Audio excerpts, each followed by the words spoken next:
जय हिंद दोस्तों। Loan recovery help में सभी का स्वागत करता हूं। दोस्तों, लोन एनपीए कब होता है, सबसे पहले तो आपको जानकारी होनी चाहिए, क्योंकि बहुत सारे लोग ये बोल रहे हैं कि लोन एनपीए से पहले पहले मैंने सेटलमेंट करवा दी। और क्या ये सेटलमेंट रियल थी या फेक थी? तो दोस्तों, ये सबसे पहले आपको जानकारी होनी चाहिए। अगर आपका लोन राइट ऑफ या फिर आपका इस समय लोन एनपीए में जा रहा है, तो ये सिचुएशन का कारण क्या है। देखो दोस्तों, सबसे पहली बात जान लीजिए, अगर आपने किसी भी लोन कंपनी से लोन ले रखा, उसको ईएमआई भरने में असमर्थ है, आपसे उसकी किस्त नहीं भरी जा रही है, आपके साथ प्रॉब्लम चल रही है, आपकी जॉब चली गई है, बिजनेस में लॉस हो गया, तमाम तरीके से कोई ऐसी वैसी एक्टिविटी हो चुकी है कि किसी कारणवश आप उसकी ईएमआई नहीं पे कर पा रहे हैं, तो इस बीच में लोन कंपनी का जो टारगेट रहता है, पहले 90 दिनों का टारगेट रहता है आप लोगों से पैसे वापस मांगने का, जिसमें आपको फोन कॉल के माध्यम से या फिर रिकवरी एजेंट को घर पर भेजने के माध्यम से आपका पैसा वापस निकालने की पूरी पूरी कोशिश की जाती है। तो ये जो बोला जा रहा है कि हम आपकी 92 दिनों से पहले पहले हम आपकी सेटलमेंट करवा देंगे, तो सबसे पहले आपको जान लेना चाहिए, जब तक आपका अकाउंट एनपी नहीं जाता तब तक उसमें सेटलमेंट नहीं होती है। लेकिन लोन कंपनी के रिकवरी वाले आपको झूठ बोलकर फेक सेटलमेंट लेटर पकड़ा रहे हैं, तो ये चीज आपको ध्यान में रखनी है। कभी भी आपको फेक सेटलमेंट नहीं करवानी है, किसी एक्सपर्ट के माध्यम से आपको इसमें वेरीफाई करवाना होगा। तो अब आपको ये समझना होगा, अगर आपने किसी भी कंपनी से लोन ले रखा, भरने में असमर्थ है, तो आपके तो क्या क्या दिक्कत आ सकती है, उसको कैसे सोल्व कर सकते हैं, अपने लोन को कैसे खत्म कर सकते हैं, कैसे अपने लोन को आप माफ करवा सकते हैं, क्या क्या आपको करना होगा, इस वीडियो के माध्यम से जानकारी आपको दी जाएगी।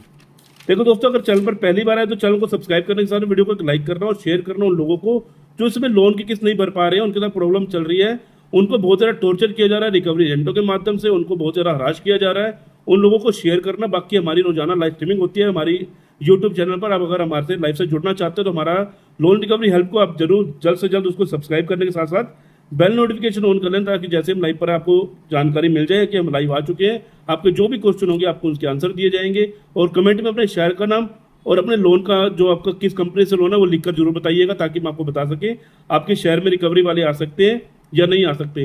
बाकी आपको स्क्रीन के ऊपर नंबर दिख रहा होगा, किसी भाई को कोई लीगल प्रोसेसिंग या कोई भी प्रोसेस करवाना हो तो आप हमसे संपर्क कर सकते हैं। हमारे पास एडवोकेट की टीम मौजूद रहती है। अगर आपको किसी भी तरह की कोई भी जानकारी चाहिए तो आप हमसे कॉल बुकिंग के माध्यम से जुड़ सकते हैं। सबसे पहले हम बात करते हैं कि लोन कंपनियां, जो लोन कंपनियां, सबसे पहले आपको बताते हैं कि जो लोन होते हैं दो प्रकार के होते हैं। एक होता है सिक्योर्ड लोन, एक होता है अनसिक्योर्ड लोन। सिक्योर्ड लोन भी आपका 3 महीने के बाद एनपीए चला जाता है, और आपका अनसिक्योर्ड लोन भी 3 महीने के बाद एनपीए चला जाता है। लेकिन सिक्योर्ड लोन में उनके पास पूरी पूरी अथॉरिटी रहती है आपके एसेट को जब्त करने की, जिसमें वो सरफेसी एक्ट लगा देते हैं।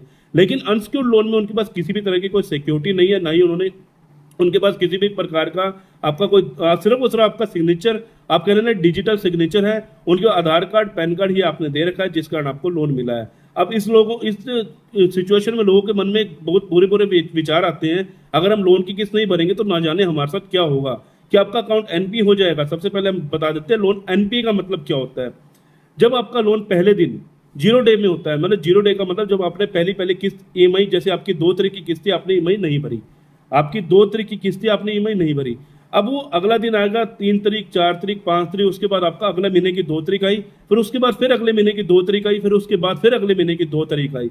इसका मतलब ये हो गया आपके अकाउंट को 3 महीने हो चुके हैं। कई बार 31 दिन होते हैं, कई बार किसी में 28 दिन होते हैं, किसी महीने में जैसे फरवरी में 28 दिन होते हैं, किसी में 30 दिन होते हैं। तो इसलिए हम आपको पूरा रेशियो के साथ बता रहे हैं, 92 दिनों के बाद ही आपके अकाउंट को एनपी किया जाता है। एनपी का मतलब होता है नॉन परफॉर्मिंग एसेट।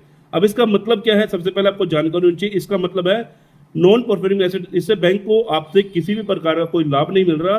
बैंक अब आपके ऊपर लीगल का प्रोसेस शुरू कर सकती है। लीगल के प्रोसेस में क्या क्या होता है, देखो लीगल का प्रोसेस एक ऐसा प्रोसेस होता है जिसमें व्यक्ति उलझ जाता है। बाकी रिकवरी एजेंटों के लिए मैंने फोन कॉल के लिए मैंने वीडियोस अपने बहुत सारे यूट्यूब चैनल पर बना रखी हैं, आप जाकर वॉच करना, हमारे यूट्यूब को विजिट करना, इसमें बहुत सारी वीडियोस आप लोगों के लिए फायदेमंद रहेंगी, क्योंकि हमारे पास पूरी प्ले लिस्ट भी बना रखी है जिसमें अलग अलग कंपनी की लोन कंपनियों के बारे में हमने बता रखा है। बाकी मैंने रिकवरी एजेंटों के लिए भी एक अलग से प्लेलिस्ट बना रखी है।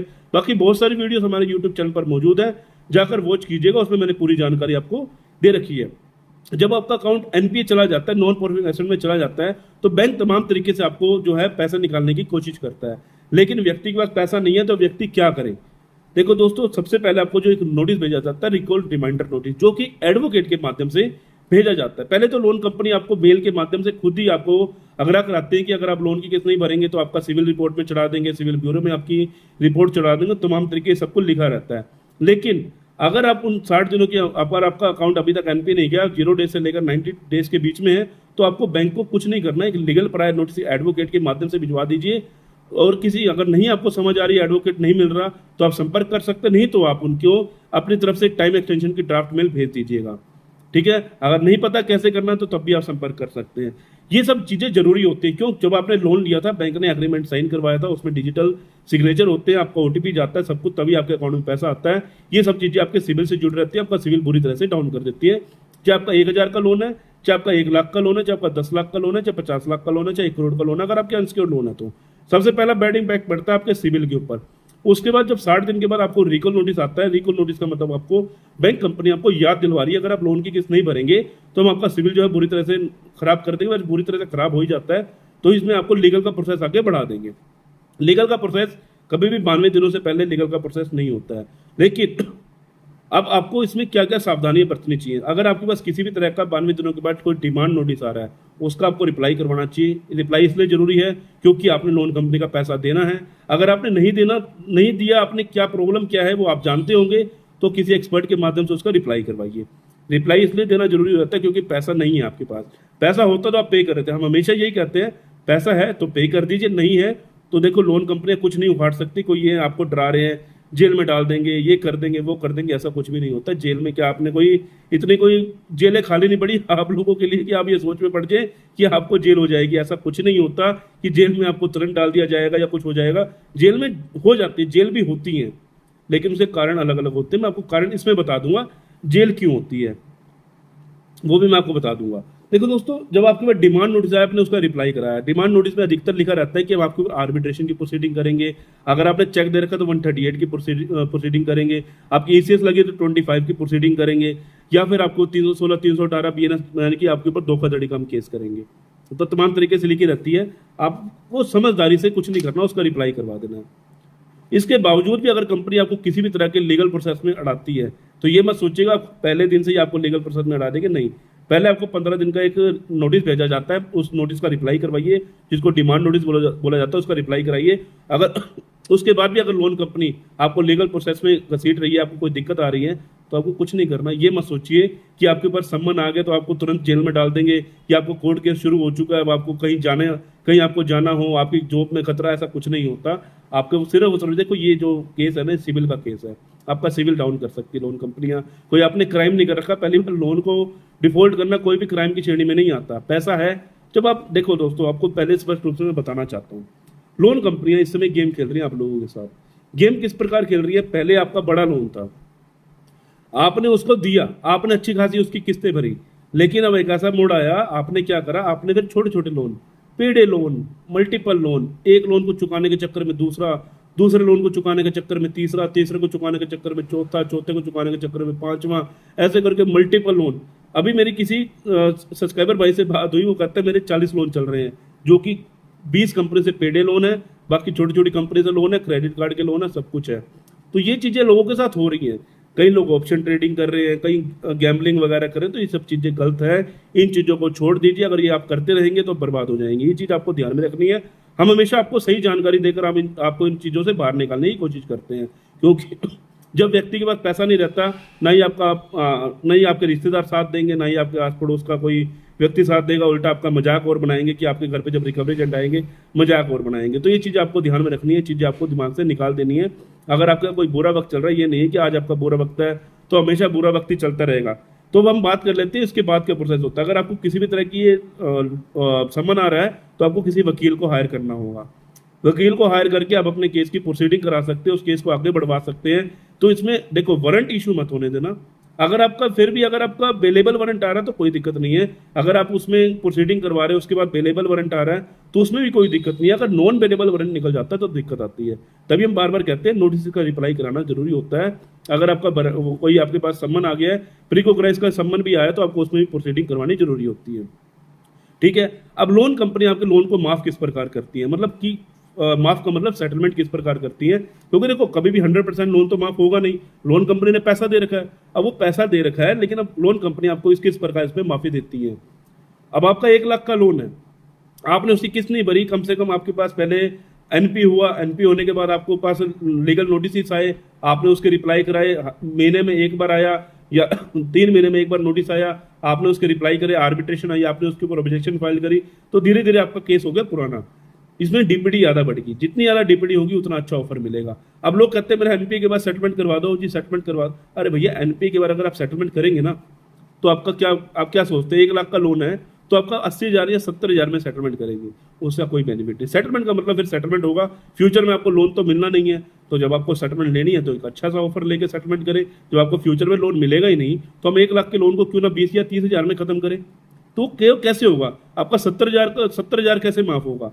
देखो दोस्तों, जितनी ज़्यादा डीपीडी होती है उतना अच्छा आपको लोन का ऑफर मिलता है। कई कंपनी कहती हैं हमारी कंपनी सेटलमेंट नहीं करती, लेकिन हर कंपनी, देखो आरबीआई की गाइडलाइन में साफ साफ लिखा है कि आपको सेटलमेंट देना होगा। नहीं है व्यक्ति के पास पैसा, प्रॉब्लम चल रही है तो आपको सेटलमेंट देना होगा। अगर कोई कंपनी सेटलमेंट नहीं दे रही है आरबीआई में शिकायत कर सकते हैं, फिर आपको सेटलमेंट मिल सकती है। अगर आपको कंपनी को, सबसे पहले कंपनी को मेल करें, उसके बाद उनकी ट्वीट पर मेल करें, उसके बाद सीधा आरबीआई को मेल करें। अगर वो नहीं दे रहे हैं सेटलमेंट, अगर सेटलमेंट दे रहे हैं पहली मेल के ऊपर तो कोई दिक्कत नहीं, आप सेटलमेंट लेके साइड हो सकते हैं। 7वें 8वें महीने के बाद आसानी से आपको सेटलमेंट मिल जाती है, तो आप इसमें सेटलमेंट ले सकते हैं। 1 लाख का लोन है, अगर आपका 7-8 महीने हो चुके हैं, राइट ऑफ हो चुका है आपके अकाउंट पे, आपको सेटलमेंट का ऑफर मिलने वाला है 30%, 35%, लेकिन हर बैंक का क्राइटेरिया अलग अलग रहता है। ये मत सोचना कि हर कंपनी आपको 30% या 20% में सेटलमेंट देगी, ऐसा कुछ नहीं है। कुछ कंपनी 50% पर भी देती है, कुछ ऐसी कंपनियां जो सेटलमेंट देती नहीं। गवर्नमेंट बैंक की अधिकतर कंपनियां सेटलमेंट नहीं देती हैं, तो ये चीज़ भी आपको ध्यान रखनी है। लेकिन डरना घबराना नहीं है। लोन एनपीए का कोई भी वो नहीं है कि लोन एनपीए हो गया तो फिर आपको कोई दिक्कत आ जाएगी। देखो एनपीए के बाद आपको सेटलमेंट मिल जाती है, लेकिन एनपीए के बाद आपको लोन लेने में दिक्कत आती है। अगर आप लोन को क्लोज भी कर देते हैं उसके बाद भी आप ये मत सोचिएगा कि आपने जैसे ही एनपीए के बाद तीन किस्तें आपने भर दी तो तुरंत आपको लोन मिल जाए। उसके बाद भी आपको 6 महीने का वेट करना रहता है, उसके बाद ही आपको लोन मिलता है। ये लोन लेने की जो जैसे भी तरीके हैं, लोगों को लोन आज की डेट में आसानी से मिल जाता है। इंस्टेंट पर्सनल लोन का मतलब क्या है, एक सिंगल क्लिक किया नहीं, सेल्फी खींच के दी नहीं, लोन आपके अकाउंट में। तो ये सब चीज़ें चल रही हैं, थोड़ा सा सावधान रहे। पैसा वहीं लीजिए जब आपको जरूरत हो, कभी भी ऐशो आराम के लिए पैसा यूज़ मत करें। मेडिकल इश्यू हो या फिर आपको अपने बिजनेस को आगे बढ़ाना हो या कोई ऐसे वैसे एक्सपेंस में जहाँ पर आपको जरूरत पड़ रही हो तो वहीं अपने लोन को जरूरत में डालिए। कोई फालतू लोन मत लीजिए, क्योंकि बहुत सारे लोग हैं पेडे लोन में फंस चुके हैं, पेडे लोन में और मल्टीपल लोन ऐप में फंस चुके हैं, क्रेडिट कार्ड में फंस चुके हैं। क्रेडिट कार्ड भी इसी प्रकार एक आपको फंसाने का काम करता है, आपको तरह तरह के ऑफर देने का काम करता है। इन चीज़ों से दूर रहिए। उम्मीद करता हूँ आप लोगों को जानकारी पसंद आई होगी। अगर जानकारी आपको पसंद आई है तो स्क्रीन के ऊपर आपको लाइक का बटन दबाना होगा। लाइक के बटन के साथ साथ आप ज़्यादा से ज़्यादा व्यक्ति को शेयर कीजिए। मिलते हैं किसी और इन्फॉर्मेटिव वीडियो के साथ। जय हिंद, जय भारत।